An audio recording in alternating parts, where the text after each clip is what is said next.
పొద్దున పూట్ల ఎండ, రాత్రి పూట చలి. విలవిలలాడిపోయేటటువంటి ఎడారి దేశాలు అనేది అరబ్ దేశాలు. సౌదీ అరేబియా, దుబాయ్ అది అందరికీ తెలిసింది. అయితే ఇప్పుడు క్రమంగా అక్కడ గ్రీనరీ డెవలప్ అవుతుంది. ఈ మధ్యన కుండపోత వర్షాలు, ఉప్పెనలు కూడా వచ్చేస్తాయి. ఇదే తుఫాన్లు కూడా వచ్చేస్తున్నాయి కదా!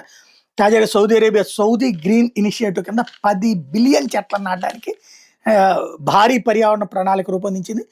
ఈ ప్రాజెక్ట్ దాదాపు ఎడారిగా ఉన్న భూమిలో 74 మిలియన్ హెక్టార్లకు పైగా పునరుద్ధరించడం, ఎడారీకరణ ఎదుర్కోవడం, ఇసుక తుఫానులు తగ్గించడం, గాలి నాణ్యతను మెరుగుపరచడం లక్ష్యంగా పెట్టుకుంది. అరబ్ న్యూస్ వాళ్ళు ఈ విషయాన్ని ప్రొజెక్ట్ చేసుకొచ్చారు. ప్రాంతీయ వాతావరణ చర్యను ప్రోత్సహించే విస్తృత మిడిల్ ఈస్ట్ గ్రీన్ ఇనిషియేటివ్లో భాగంగా చెట్లు, కఠినమైన నీటి కొరత ఉన్న ఎడారి పరిస్థితిని తట్టుకోవడానికి కోడి ఎరువు నుండి కార్బన్ అధికంగా ఉండే కంపోస్ట్ వంటి వినూత్న పరిష్కారాలు కూడా పరీక్షిస్తున్నారట. భారీ ఎత్తున గ్రీనరీ టోటల్గా 74 మిలియన్ హెక్టార్లలో 10 బిలియన్ చెట్లను నాటుతున్నారట.